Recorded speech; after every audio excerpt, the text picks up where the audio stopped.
Good day, it's Philosophy Roulette number 103, where we read philosophy papers and review them live for the viewing public out there. If you have anything to send it to me and I will review that too. You don't have to just randomly grab them. Let's see, did not look at my hair. Alright, so what we're doing was I was just grabbing some from some journals because I was doing all the because recently submitted stuff, but that would only get the people who publish a lot. I was getting most of their stuff and not some of the other high quality things, so I'm just gonna look at some journalists. I haven't done anything from a bunch of journals, of course, and there's lots of great journals to read from. So let's see what we got. Alright. Oh, there's the only one. Alright. That was not that long. Let's see, a 4-page paper. Is this a review or something?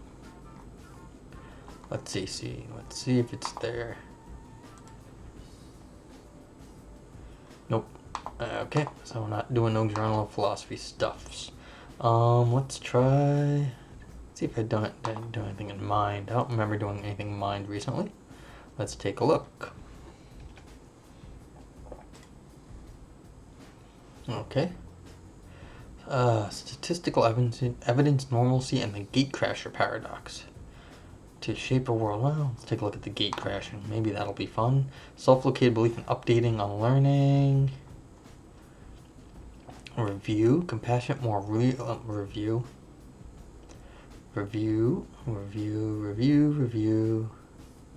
True Enough by Kath. Oh, that's a review. It's just a very short title. The Paradox of Evidential Equivalence. Let's see what we got. Review. Oh, I think I tried to look at this one. But that's okay. I don't think I did that. Lots of reviews. Okay, so not that many short papers here. Just lots of reviews by people. Alright. See what we got. We got Gatecrasher Paradox.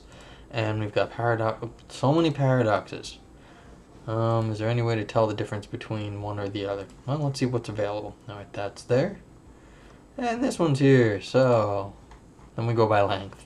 This is, this is, 14 pages. This one is 14 pages.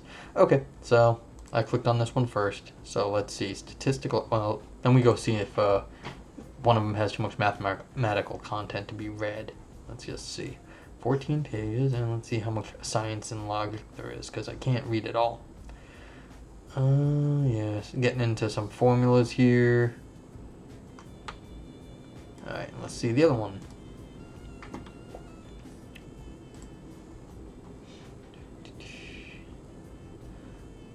Alright, this is already better because it has a shorter page count already.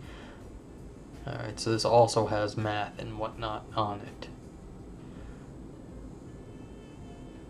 Alright, so do I want this one or this one? Alright, now you go for the shorter one. This one here. So, A Paradox of Evidential Equivalence by David Builes. Builes? Don't know. I'm sorry to the author. But that never stopped me before from saying names.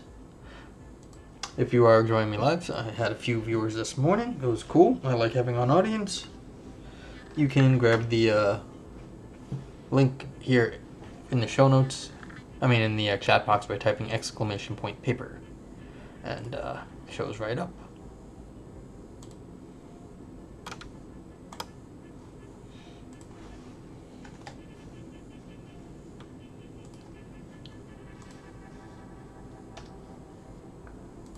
Cool. Alright, and we're off. The Paradox of Evidential Equivalence, forthcoming in Mind by DB.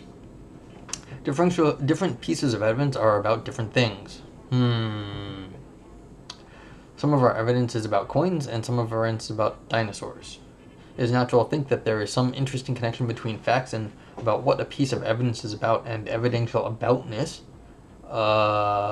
Facts about what a piece of evidence is about. Evidential aboutness. and facts about how that piece of evidence bears on various hypotheses, evidential relevance. Here are a couple of examples. I'm already worried, but we'll find out.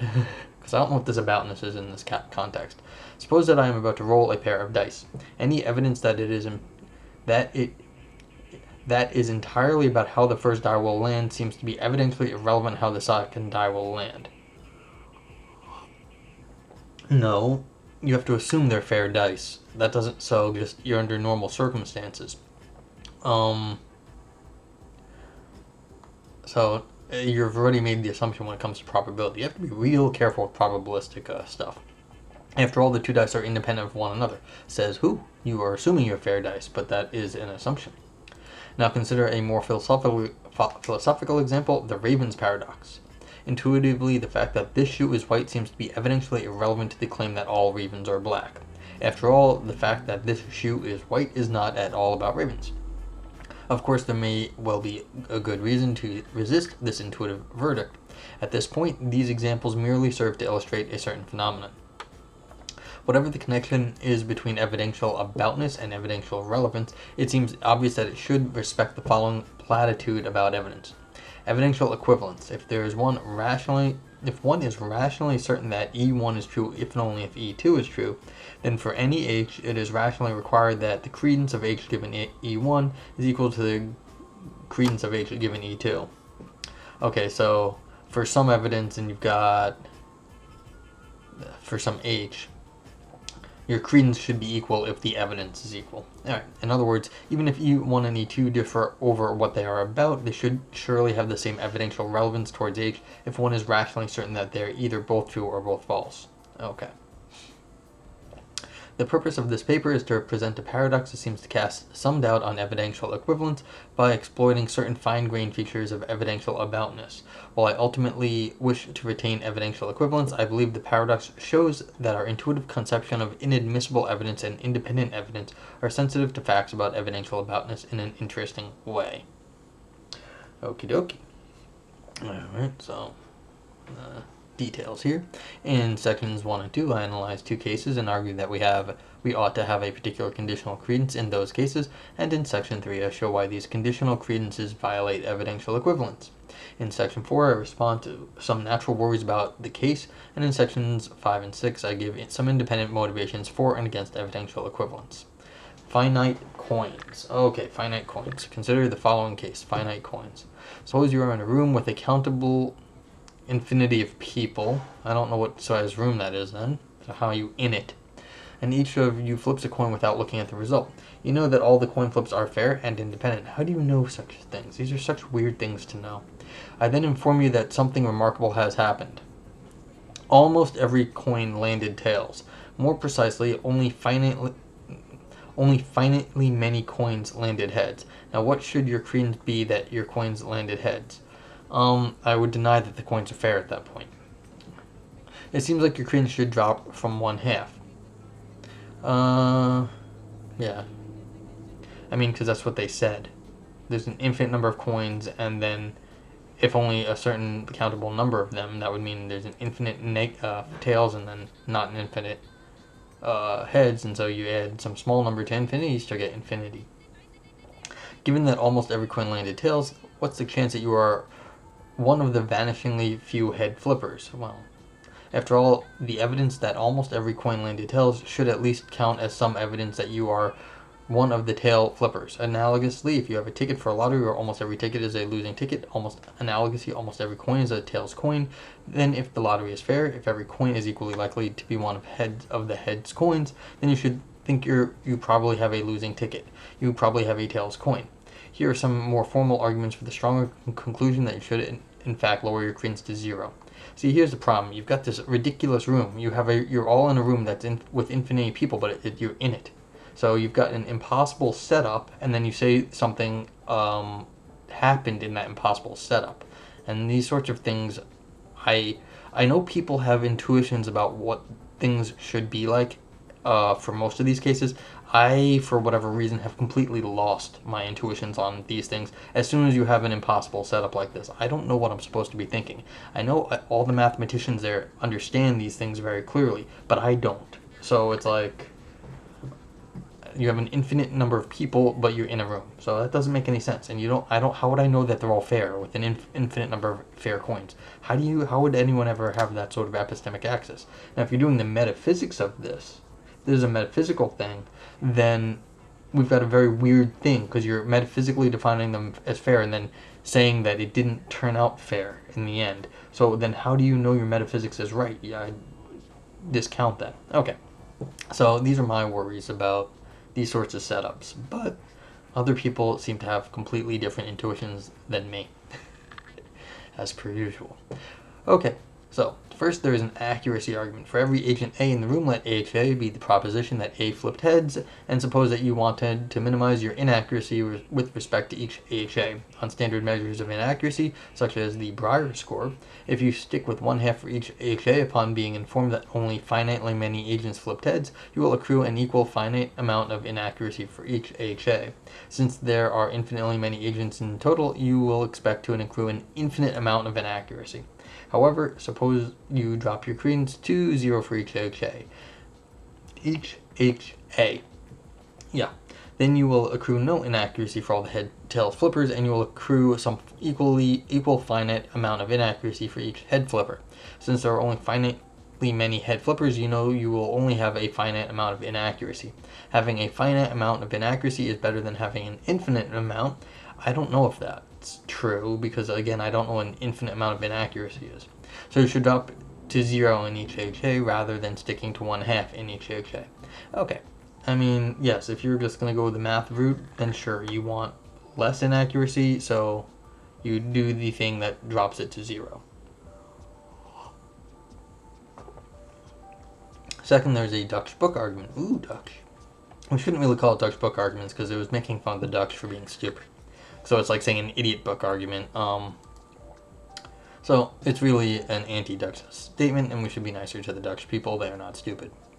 Suppose you stick to 1/2 for each HA, and then there will be a series of Dutch books, each of which is strictly favorable to you, for which you are guaranteed to lose an infinite amount of money. For each HA, you would agree to receive $2 if A flips heads and pay $1 if A flips tails. No matter what happens, you will lose an infinite amount of money. In contrast, if you drop to 0 for each HA, there will be no Dutch book against you with respect to the HA. First, note that about an HA will be strictly favorable to you. It must be one of the following form. Pay X if A flips heads and receive Y if A flips tails, where X is any real number and Y is any positive real number. No collection of bets of this form will guarantee a loss, since you might only win all the bets if all the agents flips tails. So since you win all the bets if all the agents flips tails. Okay, flip tails. Third, consider what you should do if you were instead informed that exactly n coins landed heads for some fixed constant n. If there were n times m people in the room, your credence should go 1/m. So in the limit as m goes to infinity and the number of people in the room increase, your credence should limit to 0.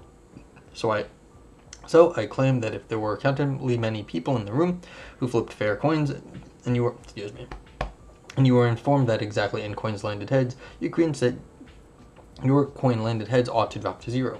For suppose you did not align your credence to the limiting value of 0, and instead you set your credence to c greater than 0 in the infinite case, and then there will be some m such that 1/m is less than c. So this means that if there were n times n total people in the room and n people flipped heads, your credence that your coin landed heads would be higher than if there were infinitely many total people in the room. Surely that can't be right. So if there were countably many people in the room who flipped fair coins and n people flipped heads, your credence that your coin landed heads ought to drop to 0. So in the original case, upon being informed that infinitely many coins landed heads, you know that for some n, there are exactly n people who flipped heads. You also know that no matter what the value of n is, conditional on its true value, you ought to drop to 0. Therefore, it seems that you ought to drop to 0 merely upon being informed that finitely many coins landed heads. Yeah, okay. This argument goes hand in hand with a reflection argument and an argument from deferring to epistemic experts. For the reflection argument, suppose that after you are told only finitely many coins landed heads, and an announcer says that he will say exactly number of head flippers in 30 seconds. You know that, no matter what he says, your credence should drop to 0. So why bother waiting? For the deference argument, suppose that you know that the announcer told Bob the exact number of head flippers in the room. Suppose that you also know Bob is a perfectly rational agent who has all the evidence you have.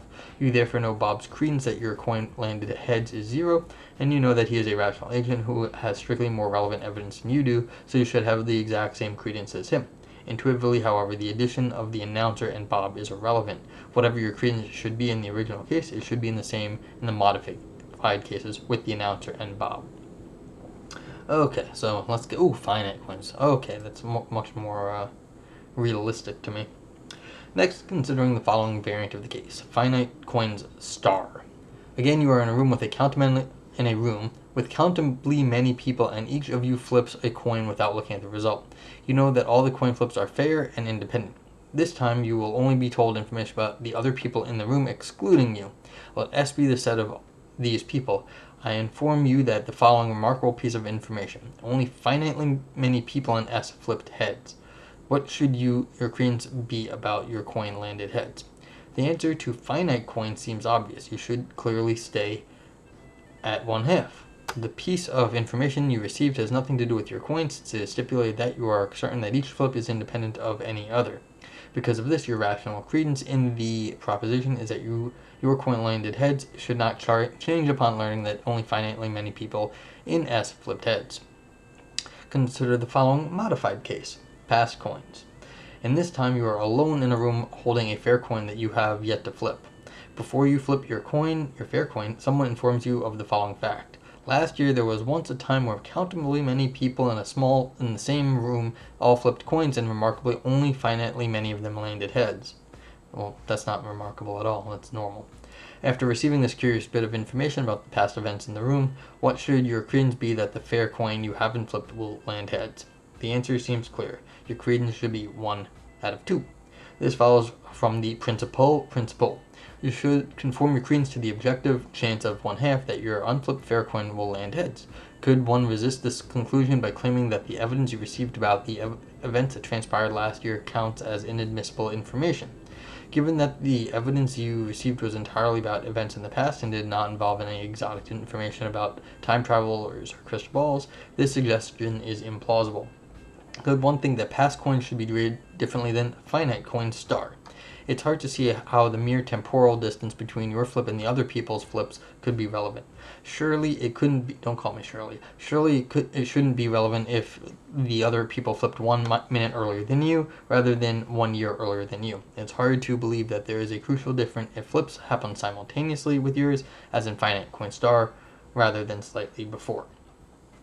One potential asymmetry in the two cases is that past coins were given a particular qualitative property, namely being temporally separated from all other coin tosses, which singles out your coin toss from others, but you are given no such qualitative property in finite coin star. One might then worry that finite coin star and finite coins involves essentially indexical or self-locating propositions. While I am skeptical that such differences should matter, for my purposes we can simply sidestep the issue by stipulating that you do have a qualitative way of picking yourself out among the coin flippers in finite coin star and finite coins. Perhaps, for example, you are certain that you are the only person in the room wearing a red shirt. The proposition in question that you flipped heads will then be equivalent to the purely qualitative proposition that the red-shirted person flipped heads. So I flipped heads? Maybe. Again, adding this extra stipulation to the description of finite coins and finite coin star does not, as far as I can see, affect the intuitive verdicts of these cases. Alright, where's finite coins and where's finite coin star?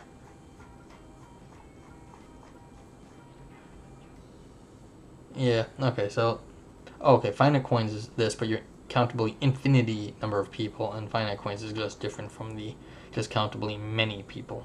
Not infinity, just countably many. Okay. These cases. Okay, so what is the paradox? Let's find out.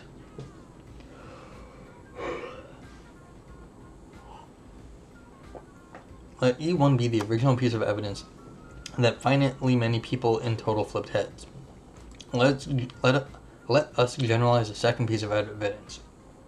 Let E2 comma A say that excluding agent A. Finitely many people in the room flipped heads. Okay. Note that for every agent A, E1 is known to be necessarily equivalent to E2A. E2, comma A. In other words, necessarily, finitely many people in total flipped heads, if and only if finitely many people, excluding A, flipped heads. Let CR stand for the credence function you ought to have. The following three propositions form an inconsistent triad. For some A, credence of HA given E1 is less than half. For every A, credence of HA given E2, comma A is equal to 1/2. And for every A, credence HA given E1 is equal to credence HA given E2A. Note that I have argued for a much stronger version of 1 in section 1, namely that for all A, credence of HA E1 equals 0. However, the much weaker version of the proposition suffices to generate the contradiction. Proposition 3 is simply an existence of evidential equivalence. I'm not... Yeah, but I mean, once you throw infinities into stuff, it's a little worrisome, so I'm not... Like, I guess the original people, the finite people... Okay, here's the real problem. When you start saying infinite number of people, you are linking the people together in some way. When you have a finite number of people and you have a with all fair coins, you are postulating that they are independent of each other, and you can do that in the finite case. I really worry that when you start grouping people into infinities, you lose the ability to separate out the groups, because you can't, like, when you're adding more and more people into a finite number, you change the ratios. When you add more and more people into an infinite number, you don't change anything, as it was argued above. And so you have linked the people together, and so your evidence stops being independent of each other. Like, the coin flips are not independent anymore. That's like, no, the agents are not independent anymore, even if you've defined the coin flips as such. And so by defining the agent in terms of an infinity and then linking the credence to what they believe, which has to do with the coin flips, you've then, I think, poisoned the well in the probability. So, I mean, that's how I see these sorts of problems. Granted, I don't think anyone else in the world does, but I don't know. I've never seen anything along these lines, but this is how I feel about all these cases. Whenever I see anything with these infinities and probabilities and you end up in a bad spot, there's always what's happening is you're somehow sneaking in the infinity, which is the credence of the infinite number of people given the evidence, which is meant to be probabilistically finite, or independent. And so this is what my worries are in these cases. That said, I think everyone else would be with the author here. Hey, infinitary worries. There we go. See, this is what I get for not reading the next two words. First, one might worry that the coins can't be fair given almost all of them landed tails. That's what I said earlier. I don't think these are fair. It might be a valid worry if one had some sort of frequentist view of chance on which what it is for a coin to have a 50-50 chance of coming up heads is just for the actual or hypothetical frequency of certain coin flips, but relative to a certain reference class to have a limiting frequency of 50-50. However, frequentist views of chance are widely considered implausible. For a total of 30 arguments against frequentist views, see Hayek 96, 2009. Yeah, but I mean, that doesn't make them wrong in this one case. I mean, just because they're implausible doesn't make them wrong here. So, I mean, it's like, yeah, they might be completely implausible, except in this case, they actually might have a good point. And you're defining the situation in this way. So I fear that even if the frequentist is wrong, that this sort of setup begs the question against them. That doesn't make them wrong, because that doesn't mean that this argument is right here. They can be wrong over there, but that doesn't make this right. Okay. Second, one might worry that of all the conditional credences in the inconsistent triad above should just be undefined, since according to the ratio formula, credence A given B, credence A and B over B, in our case, we are conditionalizing on a proposition that has probability 0, since that's what it's supposed to be. Credence 1 is equal to credence 2 is equal to 0, so applying the ratio formula does not give us a well-defined result. Yeah, because you're dividing by 0, then... In response, it should be noted that... Anyway, I want to also mention that what I just said about the infinite number of people, that was not covered in this paragraph over here. So, like, this covers the denial that the coins are fair, which you're doing by metaphysical postulation. And then they're also arguing that the frequentist version is not what you should be doing. Now there's the frequentist theory, and then there's the metaphysical postulation. So I think this is way too quick of a dismissal for me. Okay, so moving on, but that is what I wanted to say is that's not the same thing as linking the infinity to the coin flips via the infinite number of people in the room. So I hope that makes some sense. Okay, this is back to the dividing by zero. So why are we not dividing by zero? In response, it should be noted that many presentations of the ratio formula explicitly have a clause that the formula is only valued when you're not dividing by zero. Many authors have argued the ratio formula is simply silent in cases where you're dividing by zero. Hayek has argued at length that the concept of conditional credence is at least as fundamental as that of unconditional credence, and the ratio formula should not be treated as a definition of conditional credence, but rather as a thesis about conditional credence that is only valid in certain unproblematic cases, as when you're not dividing by zero. Hayek argues for an account on which conditional probability is a primitive two-place function not defined in terms of unconditional probability at all. Unconditional probabilities are then defined as conditional probabilities conditional on the tautology. This sort of primitivist account is also described by Popper and Rényi. Even bracketing this sort of account, it seems clear that the possibilities conditional on possible probability zero events can be made perfect sense of. What's the probability I will flip infinite many heads conditional on me flipping infinitely many tails? Obviously 1. What's the probability I will only flip finitely many heads conditional on me flipping infinitely many heads? Obviously 0. What's the probability that I will roll a 6 with a fair die conditional on Bob flipping infinitely heads? Obviously 1/6. Here's a less trivial example. Suppose I flip a coin infinitely many times, conditional on my infinite string of coins landing on either all heads or all tails, or head, tail. What should my credence be that the second toss was tails? It should be 2/3, since any infinite string is as likely as any other, and in 2 out of the 3 possibility strings, my second toss is head. So out of these 2 possibilities, then 2 out of 3 of them have heads second. These examples show that there are rational requirements on conditional credences where the condition is assigned probability 0. The 3 propositions in the inconsistent triad above are just claims about what some of these rational requirements are. Okay, this is getting into the weeds of how you understand this ratio formula. Third, one might worry that as finite agents we can never actually learn or update on a probability 0 event. For example, we might be told that only finitely many coins landed heads, but we would just suspect that that was a lie. Well, yeah, I guess.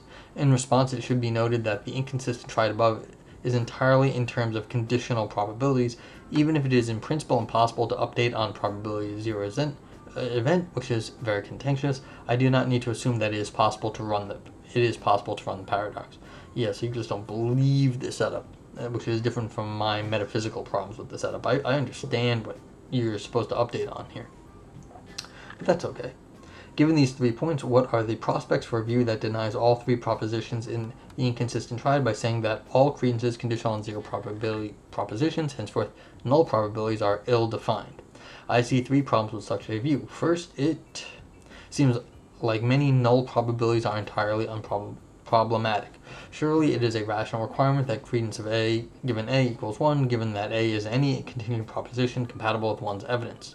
Second, it seems that scientific practice is committed to some null probabilities. I hate when people just say scientific practice. I mean, you're doing a lot of stuff that is messy in science. I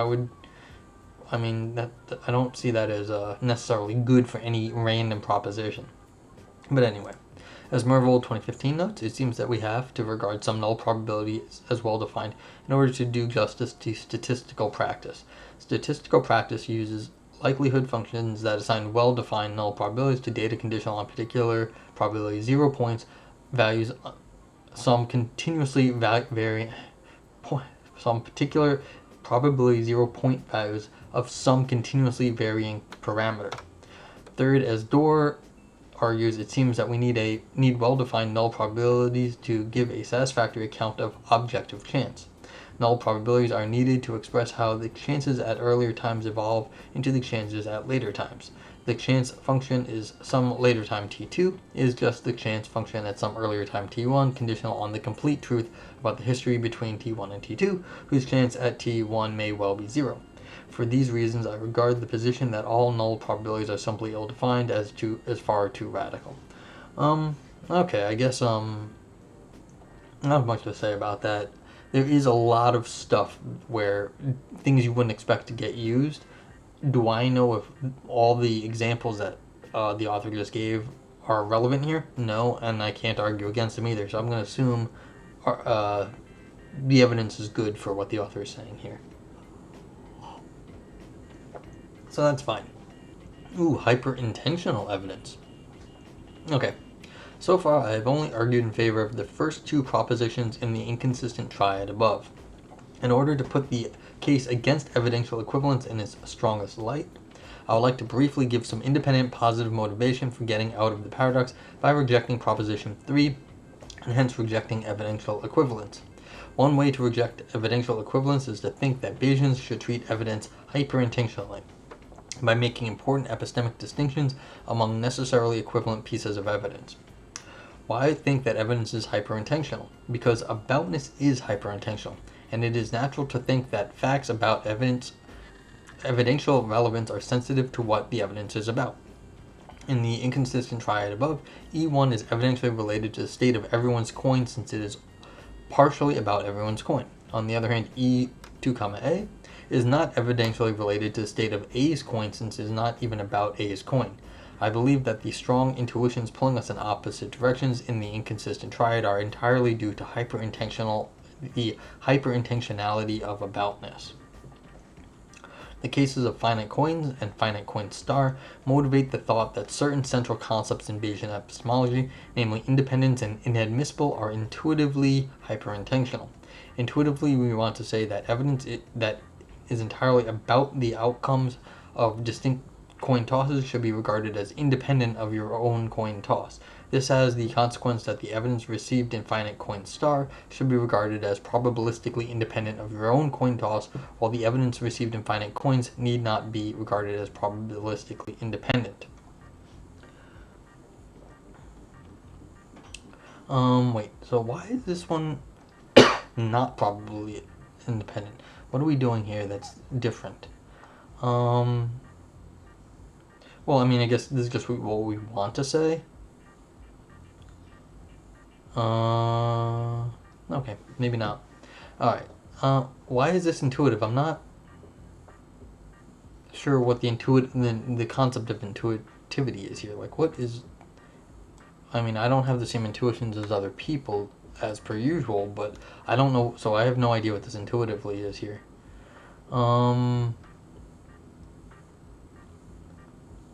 It's entirely about the outcomes of distinct coin toss and independent of your own coin toss. It's a concept. Alright, I'll have to just let it go for now. I don't know. Next, turn to the concept of inadmissibility. Recall the following formulation of the principle given by Lewis. Let C be any reasonable initial credence function, let T be time, let X be any real number in that unit interval. Let X be the proposition that the chance at time T of A's holding equals X. Let E be any proposition compatible with X that is admissible at time T. Then C of A is X and E is equal to little x. So, different understandings of admissible lead to different versions of the principle. Lewis gives us the following sufficient condition for admissibility. If a proposition is entirely about matters of a particular fact at times no later than T, then as a rule that proposition is admissible at T. Note the crucial word about, so entirely about matters of, so. We can bring out the hyperintentionality of about matters of particular fact at times no later than T by using the case of past coins in section 2. The information that you receive in that case, namely that last year countably many people flipped coins in your room and only finitely many coins landed heads, is entirely about matters of particular fact in the past, so it should count as admissible with respect to the chance of the proposition that your coin will land heads. However, if we let S be the set of all coins flipped at that time together with your coin, the proposition that only finitely many of the coins in S landed heads does not seem to be entirely about matters of particular fact in the past, even though it is equivalent to the information that you received in past coins. In sum, one might try to independently motivate the rejection of evidential equivalence by reflecting on the fact that certain central concepts in Bayesian epistemology, namely independence and inadmissibility, are intuitively hyperintentional. Okay, so this aboutness of the evidence here is the author's raising some questions about it and how we should really understand what evidence is about what. That's okay. You have to really get down to the weeds, but with all these different little terms of like countably many and infinitely many and all that stuff to really break stuff up, but it just gets a little like I said, I start losing whatever intuitive understanding I have once we're talking about an infinite number of people. Okay, evidential equivalence. Given the above considerations, one might think that the right way to respond to the paradox is simply to deny proposition by denying evidential equivalence. However, rejecting evidential equivalence comes at a very serious cost, and it perhaps raises many more questions than it answers. This should not be too surprising, given that evidential equivalence is more or less built into the foundations of Bayesian epistemology. In closing, I will briefly state 3 initial worries for the denier of evidential equivalence. First, there are nearby cases where it is not at all clear what the denier of evidential equivalence should say. For example, what should credence of A given E1 or E2 be? Should it be 0 or 1/2? Furthermore, what should my credence in HA be if I first update on E1 and then update on E2A? Would this change if I first update on E2A and then update on E1? The communicativity of conditionalization violated. Is the communicativity of conditionalization violated? There is also the general worry that rational agents shouldn't have to wait to be told the second piece of information, since they can immediately infer the second piece of information from the first. Second, one will need a hyperintentional account of the objects of credence. On one standard view, the objects of credence are something like sets of possibilities, where the possibilities are either epistemic or metaphysical possibilities. Since E1 and E2A describe the same set of possibilities, any account like this will be entailed proposition 3. One natural thought is that the objects of credences should be something like sentences, since they are clearly hyperintentional distinctions between necessarily equivalent sentences. If this sort of account is adopted, one must decide whether the sentences should come from some natural language or some highly idealized language. Another account is one defended by Braun, in which the objects of credence are Russellian propositions, which are composed from the individuals and properties that one believes is about. This will have the consequence that E1 and E2 are distinct objects of credence, since the first is partially about A and the second is not. Lastly, one might try to adopt the formal framework in Fine's 2017 Truthmaker Semantics by letting the objects of credence be sets of states as opposed to sets of worlds. Fine's framework is explicitly hyperintentional and accommodates the phenomena of aboutness particularly well. Okay, so depending on how you slice things up, there are things to be done. Third, evidential equivalence can be derived from central principles about conditional probability. So if evidential equivalence is denied, then certain central principles about conditional probability will also have to go. The proof uses the following axiom of conditional probabilities, which is present in the axiomatization of primitive conditional probabilities found in Popper and Renier. Alright, you can read the math if you want, and I'm not going to read this. I'm sure they got all of this right. Alright, so if you want to reject the evidential equivalence thesis, you have to reject all of this other stuff or something within that. And these are uncontroversial, so that is a steep cost, as the author says. All this being said, it seems like every way out of our inconsistent triad comes at a very steep cost. In order to deny proposition 1, you would need to say that learning that almost everybody flipped tails is no evidence at all that you flipped heads. It depends on how you're grouping the people. This is where I come in. Moreover, you would need to choose to be more inaccurate to expose yourself to Dr. Books, to wait until an announcer tells you the exact number of head flippers, and to refuse to defer to ideally rational epistemic experts. In order to deny Proposition 2, you would need to accept the claim that evidence entirely about the outcomes of other tosses is somehow relevant to the outcome of your own coin toss, holding fixed that every coin is independent of every other one. Moreover, you would need to either find some disanalogy between finite coins and past coins, or a finite coin star in past coins, or have a bizarre account of inadmissible evidence in past coins. Neither of these two options is particularly attractive. Whatever one ultimately decides about this paradox, I hope to have pointed out an interesting tension in the foundations of Bayesian epistemology, where there are principled reasons why we should uphold evidential equivalence. There are also principled reasons for thinking that certain central concepts in Bayesian epistemology, namely independence and inadmissibility, are intuitively hyperintentional. In some way or another, this tension needs to be addressed. Okay, so this is a technical argument against certain foundational understandings of what's going on in how we update our credences. So if we've got equivalent evidence for certain things, then we should have equivalent credences, beliefs about them. But given a certain mathematical setup, you can run into lots of trouble, and the mathematical setup seems to be very reasonable and nothing that anyone would want to get rid of. My beef with it is the countably infinities of people.